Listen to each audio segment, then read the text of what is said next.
And now we're at the board work, confidence intervals for means, and this time, instead of video screens, we're looking at screen time. This is actually real data. Partner A, a survey of 250 teens, 13 to 18-year-olds in 2021, found that they averaged 8.5 hours of screen time per day with a standard deviation of 3.7 hours. And we want to construct a 90% confidence interval for mu, the true mean number of hours of daily screen time. So this is for teens.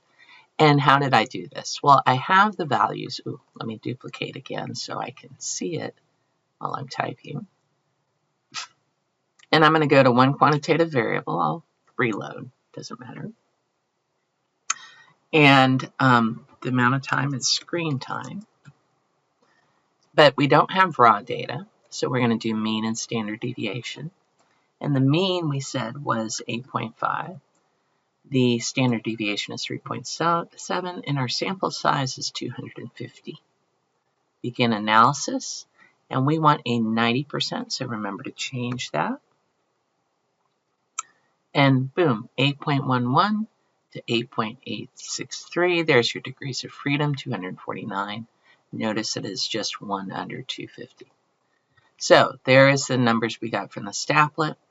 Now, how do we interpret it? We say we are 90% confident that the true mean screen time is between 8.11 and 8.89 hours. Does the interval prove, and let me highlight that, does the interval prove? So anytime you see the words prove, the answer is no. All right, so first of all, it's in the interval, which it is a plausible value, but it doesn't mean it has to be that value. It could be 8.6 hours. That's in the interval. It could be 8.8 hours. All right, so prove is always a no. Is it plausible the true mean is 9 hours? We go look in there. We're like, oh, 9's not in there. So this says plausible, so that's different. Plausible, we can answer yes or no, depending on if it's in the interval or not, okay? Ooh, we got to another prove. So proves are automatically no's, all right? Why might be just a little bit different. First of all, we never prove. If you want to prove, go take geometry.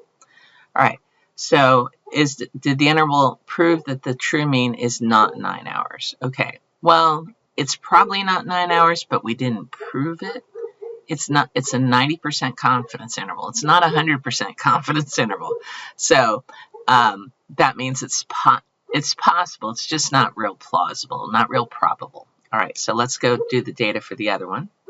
So for the other one, we have, let me go ahead and highlight these important numbers because there are a lot of numbers up here. 250 teens, 8.5, 3.7. Those are the main numbers we need on that one. And now we're going to 300 tweens, and they averaged not quite as much time as you teens, 5.33, and a standard deviation of 2.6 hours.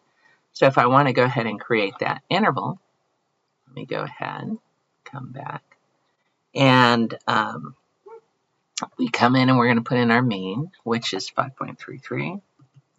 Standard deviation, yes, I do want to change my data. Standard deviation is 2.6, and this time we have 300 in our sample size. Begin analysis. We don't need a 90%, we want a 99% interval. And there's our boundaries, 4.9409 to 5.719. So that brings us here, and that matches what we got out of the Staplet. We are 99% confident, so that comes from this number right here. Oops, let's do the whole thing. Not that whole thing. Oh my goodness. Come on, Mrs. Everman. There we go. We are 99% confident that the true mean screen time is between 4.94 and 5.72 hours. Does the interval prove that the mean screen time is? Well, the interval is, I'm trying to make this yellow, and well, forget that. When we said prove, remember that's a red flag, so we don't prove anything. 5.33 is plausible, so it could be 5.33, but it could also be 5.7 or 4.99. All of those are plausible values. Is it plausible the true mean is screen time is actually 4 hours? Yeah, it's in the interval, so it's definitely plausible. Did the interval prove that the true screen mean time is not 4 hours? No, actually 5 is plausible. I probably meant to ask you if it is 5 hours. And again, it doesn't prove either way. We never prove anything because it could also be other values. And that's it. Hopefully that was pretty straightforward.